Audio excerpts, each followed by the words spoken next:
드라마델리입니다. 우아한 제국 드라마가 방송되었습니다. 이제 결말까지 10회 남짓 남아있는데요. 계속 장기훈에게 당하고만 있으니 드라마가 많이 답답한 상황이네요. 하지만 양희찬이 제일 중요한 단서를 정우혁에게 넘겼네요. 바로 자신이 가끔씩 착용하던 안경입니다. 이 안경에는 녹화 장치가 있는데요. CCTV처럼 실시간으로 녹화 녹음이 되는 장치라 장기훈의 모든 게 다 담겨져 있겠네요. USB에 저장해 놓은 비리장부는 서류 같은 걸 촬영해서 파일로 저장해 둔 것이라 사실 여부를 따져야 하는 시간도 필요합니다. 하지만 안경에 실시간 녹화가 된 건 어떤 변명의 여지 없이 경찰에서 고스란히 증거로 반영이 될 수밖에 없는 내용들인데요. 더구나 안경 녹화 장치에는 중요한 하나가 들어있을 것으로 보이네요. 장기훈은 이제까지 줄곧 정우혁을 없애자고 양희찬에게 요구해왔었죠. 정우혁이 양희찬의 친아들이라는 걸 몰랐을 때도 장기훈은 줄기차게 정우혁을 없애자고 난리를 했었습니다. 왜냐면 서희재와 정우혁이 가까이 지내는 게 시기질투가 나서 견딜 수 없어서 그랬던 건데요. 특히 경찰에서 안경에 녹화된 부분을 자세히 살필 부분 중 하나는 정우혁이 양희찬의 친아들이라는 걸 알고 나서의 장기훈 행동이 될 것 같네요. 장기훈은 매일 양희찬을 만나 정우혁을 죽이라고 했죠. 양희찬은 그렇게까지는 못하겠다고 했었고요. 장기훈은 하다 안 되니 나중에는 그렇게 하지 않으면 양희찬에게 혼외자가 있다는 걸 자신이 나서서 공개하겠다고까지 몰아붙였는데요. 아마도 이렇게 압박한 것 때문에 어쩔 수 없이 양희찬이 장기훈의 압박에 못 이겨 교통사고를 조장했다는 사실까지 모두 드러나게 되겠네요. 그렇게 되면 실제 범죄의 비중은 장기훈에 더 실리게 되는 거죠. 물론 그렇다고 양희찬의 죄가 가벼워지는 건 아닙니다. 양희찬 역시 자신이 저지른 일에 대한 건 반드시 그 대가를 치러야 합니다.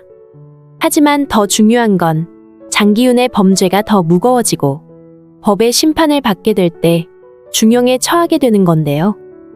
솔직히 비리장부에 들어있는 비리들은 실제 장기훈이 저지른 일들에 비하면 가벼운 범죄들에 속합니다. 실제는 더 어마어마한 일들을 벌였었죠. 솔직히 장기훈이 장창성을 죽이려고 했고 사람들을 속여 가짜 장례식을 치르며 장창성을 감금했다는 사실만으로도 장기훈은 중형에 처해질 수밖에 없습니다. 장기훈은 장창성을 죽은 사람으로 만들어 놓고 신주경까지 없애야 자신이 우아한 제국의 회장이 될 수 있으니 이런 짓들 자행했던 건데요.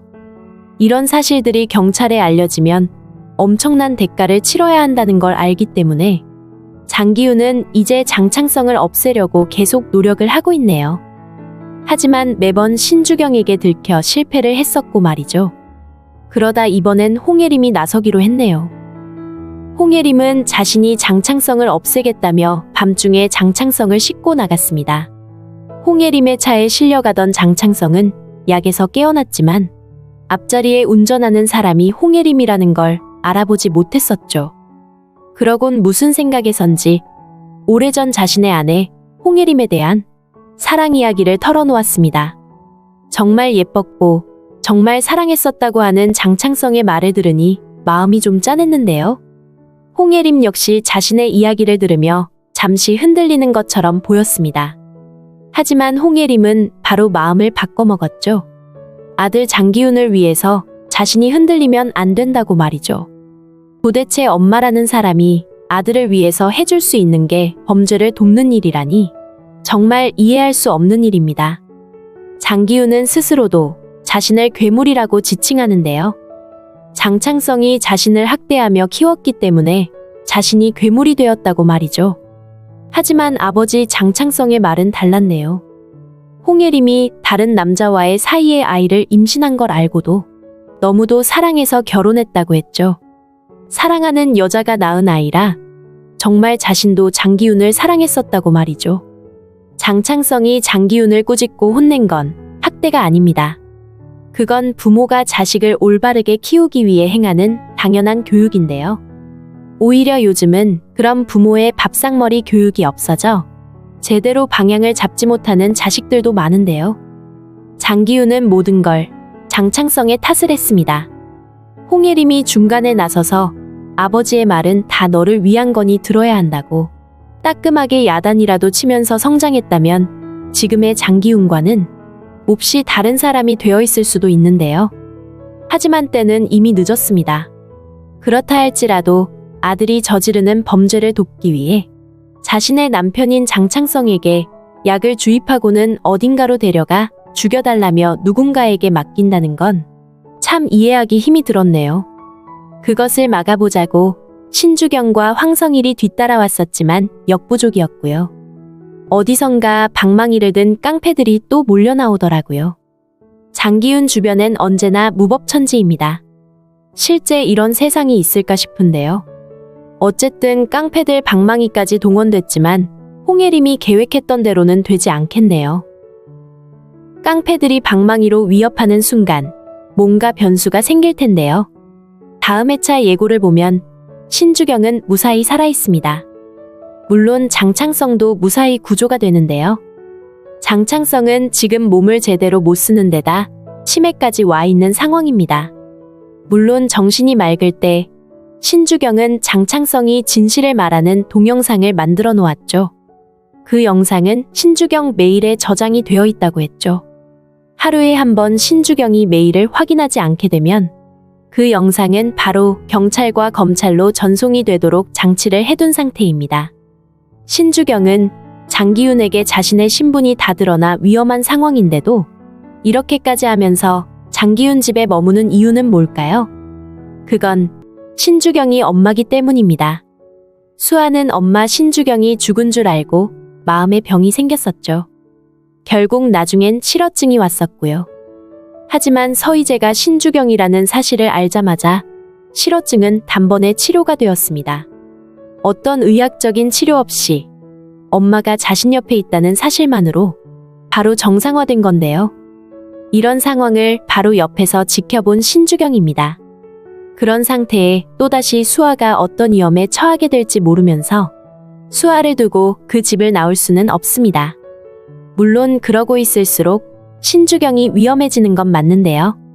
더구나 지금 장기훈은 신주경을 가스라이팅까지 하고 있죠. 장기훈은 계속 신주경에게 수아를 들먹이며 셋이 예전의 삶으로 돌아가자고 하는 중입니다. 수아를 이용해서 신주경이 아무것도 할 수 없도록 조종하고 있는데요. 신주경 역시 그것을 다 알고 있는 상황입니다.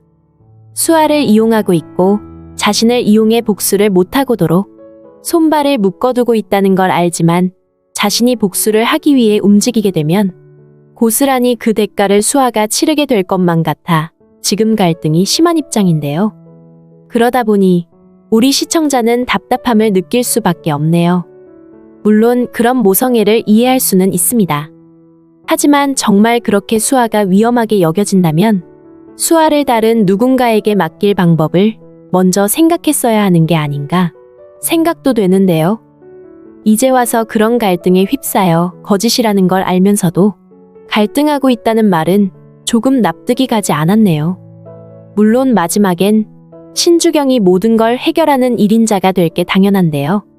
신주경이 나서서 휘두르지 않아도 장기훈은 저절로 파멸의 길을 걷게 되어 있기 때문이죠. 하지만 그런 결말까지 가는 과정이 지지부진해서 많이 답답하네요. 하지만 이제 양희찬의 안경에서 결정적인 범죄 증거나 나오게 될 텐데요. 양희찬은 정우혁에게 그걸 찾으라고 했죠. 정우혁이 안경을 찾아내고 거기에 녹화된 내용을 모두 경찰에 제출하면 일단 장기훈은 조사를 받기 위해 체포가 될 텐데요. 거기에 더 결정적인 한 방이 남아 있습니다. 바로 수아가 숨겨둔 도청기인데요.